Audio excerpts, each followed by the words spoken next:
yo, what's going on, man? It is your boy, baby, JOECARROLLFITT, and I'm back at it again with another one, all right? Today, man, we got the unsolved case of influencer Alexis Sharkey. Alexis Sharkey. Listen, I'm hyped for this, man. I've been loving this little series, bro, with the fellas, man. If you guys are not hip, you need to come on over to the Fellas Mystery channel and subscribe ASAP, man, okay? These videos should be getting like a mil, 2 mil, 90, 45. Your aunt, your grandmother, all of them need to be watching these hoes, all right? Make sure you get into it, man. Let's go ahead and check this out, all right? Sorry, I'm late, fella. Spent ages just reading through my horoscope. Oh, yeah? Yeah. What was the Oh, yeah? As you read through it, it said that we've got an absolute banger on the menu today. Now tell them, what are we looking at today? Today we have an ongoing case about an influencer named Alexis Sharkey. One of us. One of us. One of our own. So this particular case is actually our most recent case that we've done yet. So For sure. We're talking like 2020, 2021. And it's still ongoing. I like the idea that it's a recent one, but it's also a little bit scary because it makes it feel more real when it's literally been the beginning of this year and also end of last year. 100% these cases are happening in this day and age. These murders, these crimes. But fortunately, two very good-looking men, PC Crimes Detective Freezy. Stop the cap! This case. Stop the cap! Probably not. Unlikely. But you know what? It's not going to stop us from trying. So let's talk a little bit about Alexis Sharkey. People across the country want answers in the sudden death of a popular social media influencer, Alexis Sharkey. Alexis Sharkey. Alexis Sharkey. I ain't never heard of this girl before, have y'all? That night and things that I looked at her and I was like, she's petrified. This girl is scared for her life. Give me a little rundown, Chip. Who is Alexis Sharkey? What does she do? When was she born? Give us the details. Okay, she was born on January 25th, 1994. So she's actually only maybe like 6 months older than me. Mate, she's literally our age. Not only was she an influencer, she's also very much so our age. Yeah, so Okay. she had 2 parents, 2 younger sisters. She studied biology, nutrition, and psychology at university.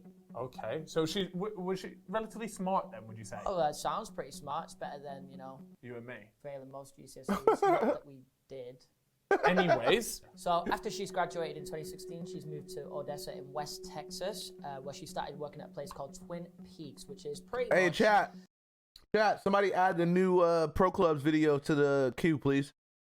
Like Hooters. You like Hooters? Have you been to Hooters? Have you been to Hooters? Never been to a Hooters, me personally. I may have. And she met a fine fellow, a regular customer there, who went by the name Tom, who eventually would go on to be her husband. They dated for a little while. They ended up getting engaged, and then very quickly after that. He kind of like Dan Bilzerian. No cap, right? Like Dan Bilzerian with a bigger head and no hair. They got married. So a little bit about this Tom Sharkey fellow. He was actually 49 years old, so there was quite an age gap there. Quite the age she gap. obviously 26. Nah, there's another one that just came out, bro. It's on it just dropped literally like 2 minutes ago. It's a Pro Clubs video. Born in 94, and then him being 49. He was actually a consultant and used to work in like oil fields. So he would travel a lot, and she loved that because she was really into traveling and things like that.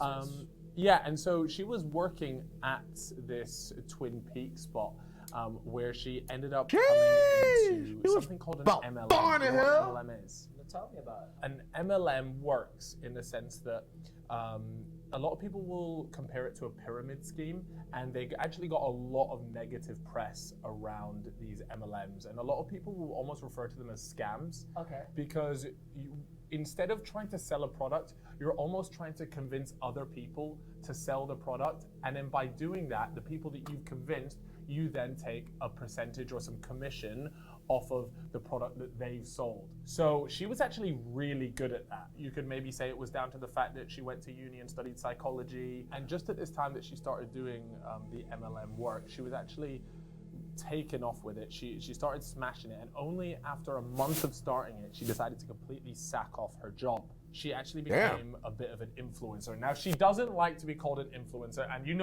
our thoughts on... I think We agree. Yeah. Look, I don't like the word influencer either, and neither did she. She preferred to be referred to as a mentor or a businesswoman. She started to grow her online social medias. First started with Instagram. If you go on her page, you'll see there was a lot of promotion there. That she was promoting a lot of this MLM stuff. In fact, she was getting a lot of fucking likes back in the day. They considered her an executive director. Okay. Now, they sort of give these fancy titles to people in these MLMs, and it doesn't maybe quite exactly translate. All right, bet. Dazzle, we'll wait for you. Hurry up.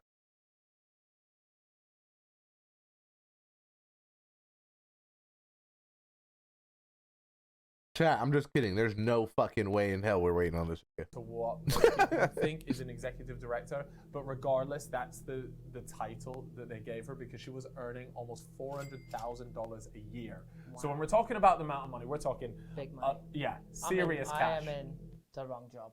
She's moved to Houston, Texas. Right. She's joined an app called Bumble. Now you're probably thinking Bumble is a dating app, it's like Tinder, but they actually have a feature where you can just go on there, pretty much just to make friends, you know. And was she successful? Yes. So she's actually met a friend called Tanya. She's decided to merge the friend groups, and she's actually introduced Tanya and all her new friends to Monat. Okay, the MLM, the pyramid scheme. Yes, and it's made of like a larger group, and they've all joined up. In November 2020, she decided to go on a couple holidays with a new friendship group. This sounds like they just killed off a friend to me. Marfa, Texas.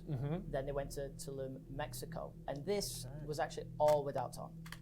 Oh, so she went without her husband, went with this new friendship group that she'd sort of put together recently in Texas, and went out there without him. Now, when Alexis was on this holiday, she was actually introduced to a fella named Seb. Okay. Sebastian. Now, this bloke is a DJ, and he DJs in like Houston, Texas area. They got along really well. Another thing which isn't quite confirmed, but supposedly he was also the ex of someone in this friendship group. Okay. And because they got along pretty well, you know, it might rustle some feathers. And you'll see as the story goes on that he actually plays a bit more of a part in it than you would think. Yeah, so it's like a potential maybe holiday romance. But there's no actual concrete thing to say whether they did like sort of get together or anything like that. Like it was all very much hearsay. Just whispers. Yeah, just whispers. When she gets back, she starts planning some holidays on a call with her mum, such as Thanksgiving. She said she's not going to make it, but instead she'll be home for Christmas. Which is kind of weird. So to the non-American viewers, Thanksgiving is like a really family-orientated thing. You know, she was someone that usually spent a lot of time with her family. Yeah, but last year she hadn't. Yeah, so it was a bit odd, and her mum was a little bit, you know, sus that like why wouldn't she come back later in that evening? In fact, not really, Altoid. She ends up going. That's kind of normal, low key. Or going round to her friend Tanya's house without Tom for dinner. Okay, which is first of all really weird because it sounded like me. Thanksgiving's one of those things where you spend the full day with the people. It sounded like something happened with the friend group. Your hubby to Thanksgiving, right? But this particular relationship, according to the friendship group, was actually very much on the ropes. It was a rocky relationship. Now, Tom said that they didn't argue in the morning, but there are some people that are saying they did argue. But the main thing here is the fact that the relationship was actually almost at the point of them being completely divorced. There was just a few more papers that. Hey, thanks so much, Armor. I don't know what's going on. For some reason, I cannot figure out how to get those to pop up. For some reason, I think I need to re-edit the layer or whatever on the stream elements. But we'll get it sorted. So thank you so much, baby. That needed signing from Tom's half to complete the divorce. So Alexis had already in her mind, and she'd already made steps to start this divorce. She had had the papers ready. On the outside, Tom claims that she was like this, you know, to her friends. She was always bubbly. Lord have mercy, I'm about to bust. When she came home, it was very much a different story. And that can be the case, you know, with as influencers, as we know, the front that you guys see on social media. Hey, low-key, it is sounding like the mom's kind of sus. It can be an illusion. Jack, no cap. Thanksgiving dinner, Alexis gets picked up from Tanya's house. Okay. By who people believe to have been Seb. Oof.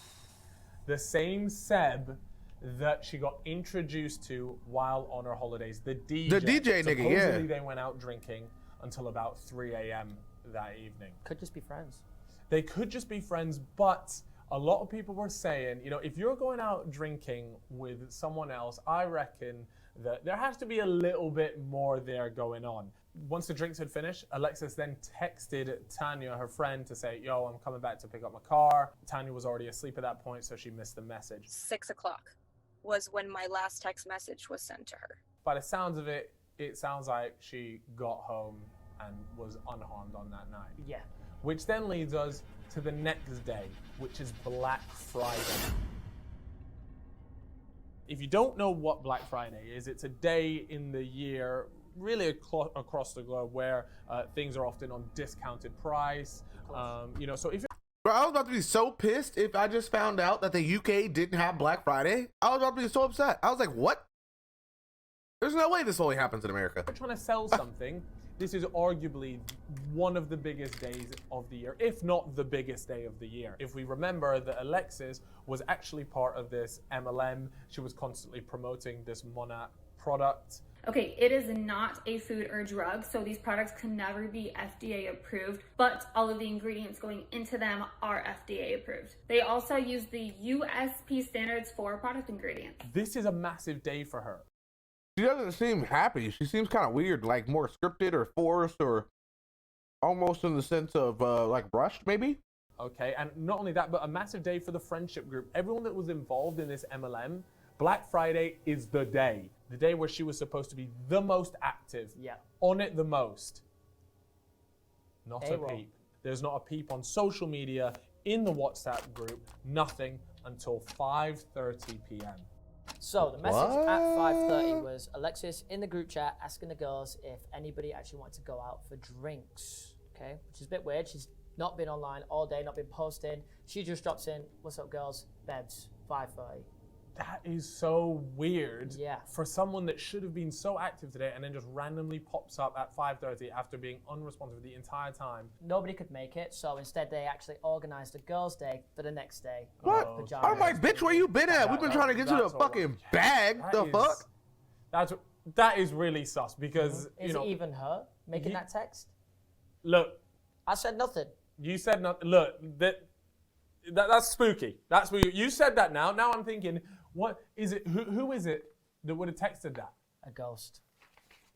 No, we're not quite at that part of the conspiracy stage just yet. Later on, Tom texts John. Now, John is the boyfriend of one of Alexis's friends. Okay. Yeah, he texts John asking if they've heard anything from Alexis. Obviously, maybe he's not heard from her. He doesn't know where she is. And John actually thought that was quite weird. Why did he text me and not called me? You've got your girlfriend is missing, and you're just dropping like a text. It almost seems a bit casual. Surely, she been going out with other niggas. I would have been like, hey, I don't really care if she's going, but I'm just trying to figure out what's up. You know what I'm saying? That's what I would have said, chat. To tell John that Alexis and him had got into a bit of an argument. Okay. This call actually lasts for 45 minutes as well. That is a long call. Yeah. Like, especially if someone's missing, you almost have like a bit more of like a sense of urgency. I'm not sure I would be on the phone to someone for 45 minutes if my my wife at the time, I know they were going through a divorce, was missing.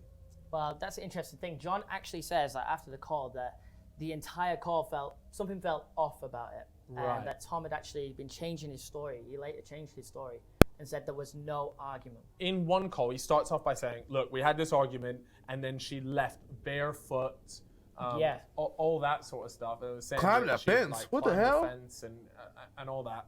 He changes his story later on in that call and ends up saying that actually...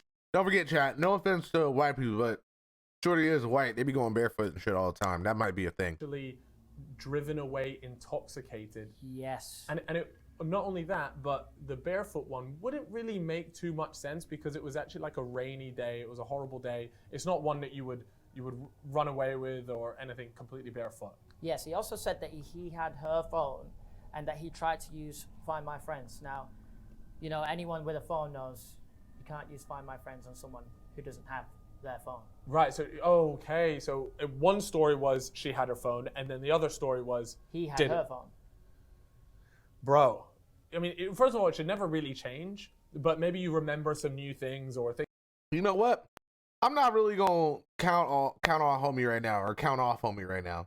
Actually, I'm not really gonna try and say that it is him right now, because Loki, what I'm thinking is, yeah, they did fuck it. I was gonna let them live their life though, but I'm thinking that the homie was already done with Shorty, and now he's forced to deal with her, and he probably getting some other pussy, like doing it, living his life. You know what I'm saying? And he's like, listen, this is the best thing that could ever happen. You know what I mean? But technically, they didn't really fuck it, because he said one story was they had it, and one story was she didn't have it, which technically she didn't have it because the husband had it. You know what I mean? Ooh, excuse me. So technically, they didn't fuck it. Things like that. But for it to change so dramatically in 45 minutes, I'm not surprised that John Bloke got off the phone and went, yeah, that was weird. That felt off. Dodgy. The day after Black Friday. Okay, today was the day that they were all supposed to have this girls' pajama type day, because they couldn't make the drinks that Alexis had invited to them the evening before. Yes, yeah. Of course. They decided, let's do this today. Alexis didn't turn up. Now, this is really strange for her, because she was one of those people that would have definitely messaged ahead saying, yo, guys can't make it, whatever, but it was just complete radio silence. So at about 12:30, midday, Tanya decides, right, okay, something's up here. I'm gonna go round to Tom and Alexis's house and see what's up. And then ends up calling Alexis's mum to let her know no one's heard from her, no social media posts again, what's going on. And when she's on the phone to the mum actually already knew about a lot of this stuff, because Tom had contacted the mum. Yeah, kind of makes sense, to be fair. You would contact the mum. Fair enough. Now, at this point, the friendship group are very worried, because, you know, we're not hearing from her. It's clear something is up. And at this point, they all decide to start going online, posting, you know, has anyone seen Alexis? Yeah. You know, doing a bit of a, not a campaign, but you know what I mean? Nigga, I still don't really understand that. Like, if any of my friends don't answer the phone, and nobody, like, not even your mama know where you at, it don't gotta be 24 hours, nigga. I'm posting after 6. Like, hello? The fuck? Where are you? Have a search party. Yeah. And then not only that, but then they decided to go to the police. Now, what's weird about this is that the friendship group were the first people to go to the police about Alexis missing. What about Tom? Why wouldn't Tom go to the police early doors, if not the first person? Maybe you speak to the mum and then you say, Tom right, was getting some other put, bro. We know this. That should have been done off the bat. Next morning, November we already 28th, know this, chat. whilst all Alexis' friends are out there doing a search party, a Houston city worker actually comes across what he thinks on, first sight to be a mannequin. Right. Yeah, so he doesn't really know. He actually goes back to his boss, tells his boss comes back to the scene with him, and that's where they discover that it's a body. This particular body was really like clean. Okay, if you find a body at the side of the road, you wouldn't think it would be like a really clean body. It was a naked body, and what the police said was that they reckoned that it was rolled out from like a car, and that would explain why the body was so clean. Yeah, and it also makes sense, the city worker. How would it be clean if it was rolled out of a car? Yeah. Probably wouldn't mistake a body for a mannequin. Later that day, the Houston police confirmed it was Alexis by her fingerprint. They've asked Tom to come in and identify that it was Alexis. They've let friends and family know. And because she's actually an influencer, obviously people are starting to talk about it. People are coming up with their own theories of what's happened. Obviously, with the body, like I said, going back to it, it was so clean and there were no serious injuries visibly. Yeah. Anyways. It would have been, the body would have been fucked up if it was rolled out of a car. A drug-related one, like an overdose. Especially if she was dead, because it would have been like, the body would have been hella brittle. Gone out for drinks with that Seb bloke. Was it Seb because he's, the DJ scene, there's obviously drugs floating around. Did she get caught up in that? But so many of her friends said that there's just no way that she would have done it. But in certain situations, you never really know. Let's now move forward about 2 months to January the 19th. Okay. When the police actually came out and said that the cause of death was strangulation. Oh, that changes everything. That changes everything. That goes from it potentially being like an overdose, she sort of, it happened by herself, that sort of thing. And now there is a case here, really. Yes. That someone has done something. She's died by strangulation. Confirmed homicide. Now, Tom, obviously being, you know, technically still her husband, Yeah. was the next of kin. And it gets a little bit weird here because he never actually claimed the I body. told So y'all once I someone used to be dies out and here in the these autopsy streets, bruh. happens, then usually the family will go and claim and be like, yes, that is, you know, Alexis. But Tom never actually claimed the body, right? And then not only that, but he also started to ghost air the mum. And so this body wasn't claimed. They couldn't really do anything about it. They agreed to have a burial back at home where the mum was from. Yes. And Tom was doing absolutely nothing. What then happened from there is because nothing was happening, they had to have the medical examiner change the next of kin from Tom to the mum. And that's a little bit suspicious because that Hell usually no, doesn't bro. happen. Listen, if he thought she was cheating, if I thought a bitch was cheating and I found out she came and was dead, I would have been like, hey, listen, it is what it is, bro. Thank you, God. You feel me? Happen unless the next of kin is potentially a suspect or in some way involved. Now let's talk about a couple of the theories in this case, right? Has gone and done. We got to look at all the different parts of this story and let's have a little chat about why we think maybe there's some evidence, maybe there's some chit chat online, things like that about the individual people that are involved in this case. Exactly. And speaking of chit chat online, that brings us to our first theory because Okay. that's what this is where that stemmed from. Right. We're talking about the friendship group. So a lot of the claims of, you know, Tom being abusive and toxic actually came from the friendship group. Oh, so once this had all come out, the friendship group were saying Alexis had mentioned to the friendship group that Tom was, you know, abusive, would strangle her for fun. She confided in me about how worried she was for her safety when we went to Marfa, Texas almost a month ago. And we were sitting down at dinner and she lost it. And we walked back to our hotel room and she confided in me that night in things that I looked at her and I was like, she's petrified. This girl is scared for her life. Is there a possible motive for the friendship group to try and frame Tom? I'm not really sure there. But Jealousy, maybe because she was, you know, Right. she was blowing up. She was smashing it. making a lot Bro, of money. hoes be She's lying, man. you know, become an influencer. She's got a Yeah. lot of followers. Maybe. Seems a bit unlikely, Yeah. but that's one of the theories. We also have Lauren, who, you know, was said or possibly was dating Seb, if you remember. No the cap, person Dak. that potentially went out with drinks 2, 3 a.m. with Alexis. All of a sudden, Seb's ex-girlfriend Lauren is a bit there like, yo, what's going on here? I'm not really comfortable with this. Yeah. I'm not gonna lie, that seems like a super That seems a bit far-fetched. crazy reaction. There are people out there that think that they've done their best to paint Tom as this bad guy or this Exactly. abusive guy.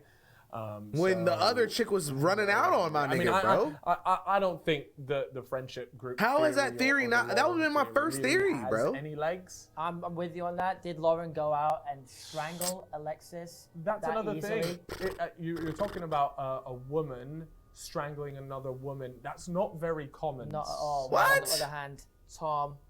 He was a he's big mu- guy. he's a- He was he's a a much unit. bigger They must guy. never go to It's strip not me and clubs. you Put together. Yeah, and then times by 2. Yes. Next up, we're going to talk about Sebastian. You know, we spoke about him earlier. He is the man who's claimed to have gone for those drinks, you know, Yes. 12 till 3 with Alexis. Mm-hmm. He has an alibi up till 10:30. He was playing a gig.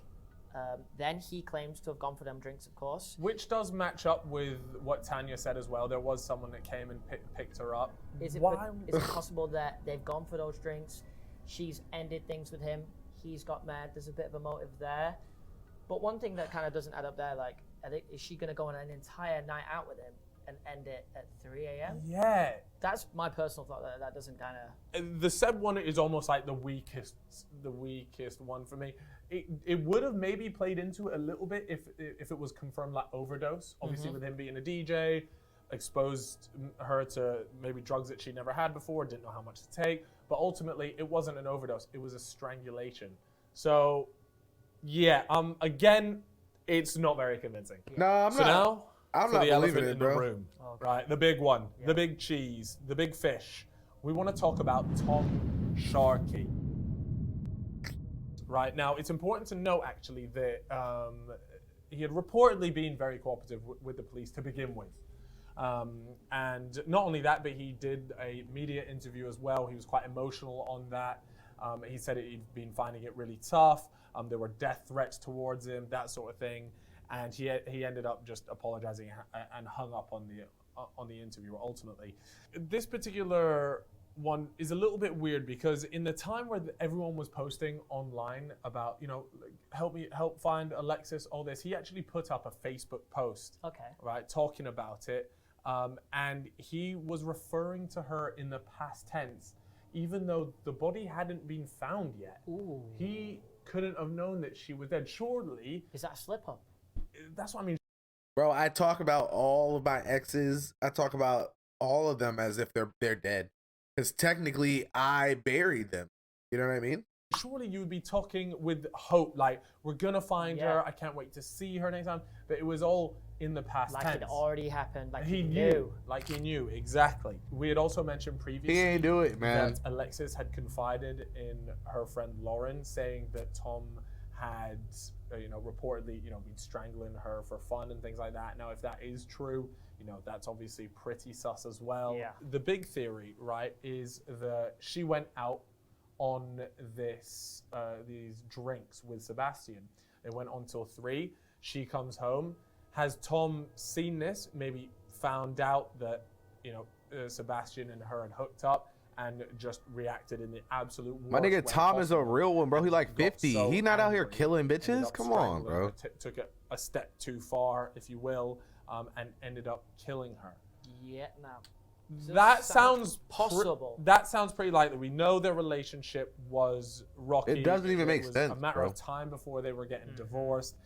Had she, what was he actually okay with her going out and spending all this time with Seb? Maybe they'd made an agreement, like, we both know this is ending. That could still be a potential, we know it's coming to an end. Don't tell me you're falling for this, Dazza. Come on, man. We're at with that.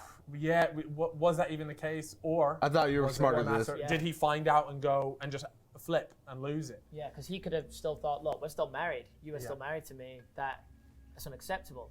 If the rumors of an affair or hooking up are true. Are true, of course. Not only that, we also, as we mentioned, he never claimed the body. That's a bit weird. That is very sus. It started airing the mum. Why would you do that? We want to talk about that text, and we mentioned it before, that text at 5:30 p.m. on Black Friday, right? Where she jumps in and she says, does anyone want to go for drinks? Now, obviously not posting all day. Yeah. To come in with that, could it have been that he strangled her?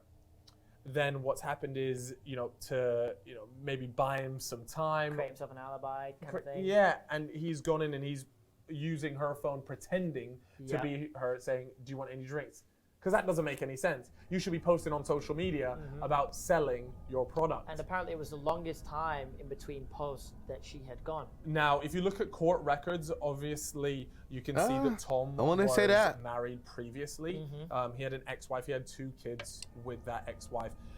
And he was known before to be very manipulative. Now, she had tried to get full custody of those 2 kids.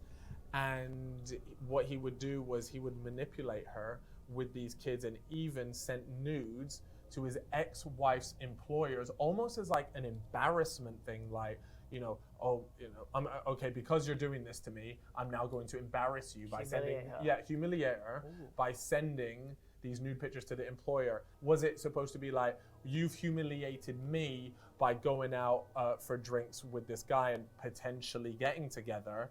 Now I'm going to humiliate you and leave your body completely naked on the side. Yeah. Could that have played into it? Is that a bit of a reach? I don't know, but there could be a connection to be made there. Now that's all the theories.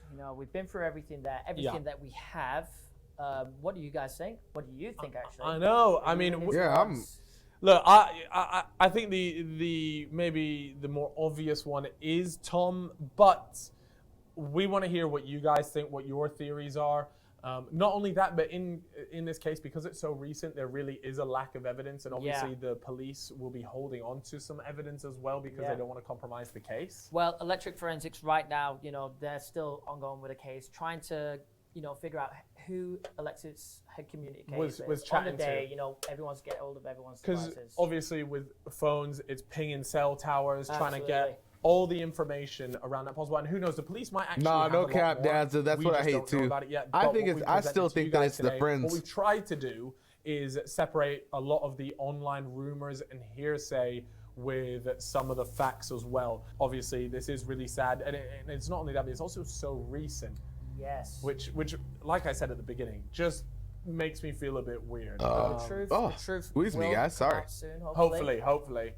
And this, for now, though, is an unsolved case with no updates. Hopefully, at some point, we will be able to do like an update video. Maybe they do find the person that did it. There's more evidence that comes out. Let us know if you want us to stay on top of this case. And that is why you need to subscribe and turn on notifications so you do not miss. Turn them on. Turn them on. Turn them on. Have a turn good them one, on. guys. We'll see you on the next case. Bro, these guys are goated, man. I love it every time. Even they messed up, they almost fumbled it, they still killed it. Listen, I don't know about you guys. Chat saying it was the mom, some are saying it was the husband. I'm letting y'all know right now, it was definitely the friend group, all right? Jealousy kills every time. I love you guys so much. Come on, bro.